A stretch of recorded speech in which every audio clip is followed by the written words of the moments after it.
In today's society, women have the freedom to pursue whatever they want. But there was a time when this was not the case. Women had to fight hard for the rights that we now take for granted. What feels normal to us today was once considered extraordinary and even unacceptable. In this video, we'll take a look at some of the earliest moments of women's freedom that were captured on camera. 1. This photograph may look ordinary to us today. Two women walking down the street in short dresses. But at the time, this was groundbreaking. In the 1960s and 70s, the miniskirt became a powerful symbol of women's liberation. For the first time, women were choosing fashion not to please society, but to express themselves freely. The curious stares from bystanders remind us just how bold and unusual this was back then. What is normal for us today was once an act of quiet rebellion. 2. This photo shows one of the first moments when women dared to wear something that we consider completely normal today, a simple swimsuit. It was shocking at the time.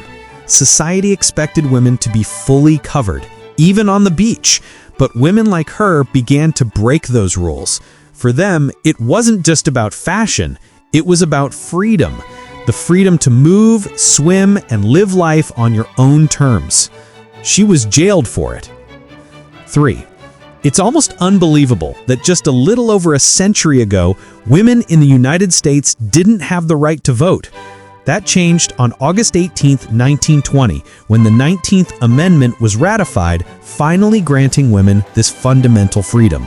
This victory was the result of decades of determination and struggle led by pioneers like Elizabeth Cady Stanton, Susan B. Anthony, Ida B. Wells, and Lucretia Mott. The fight for women's suffrage began as early as 1848 at the Seneca Falls Convention in New York, the very first women's rights gathering in the nation's history. Picture this: you're a woman in Saudi Arabia, and you can't drive yourself to the store or even to visit a friend. You'd have to rely on a man to take you everywhere, no matter how small the trip. That was the reality for generations. But in September 2017, the Saudi government announced it would finally lift the ban on women driving, a historic change that officially came into effect in June 2018.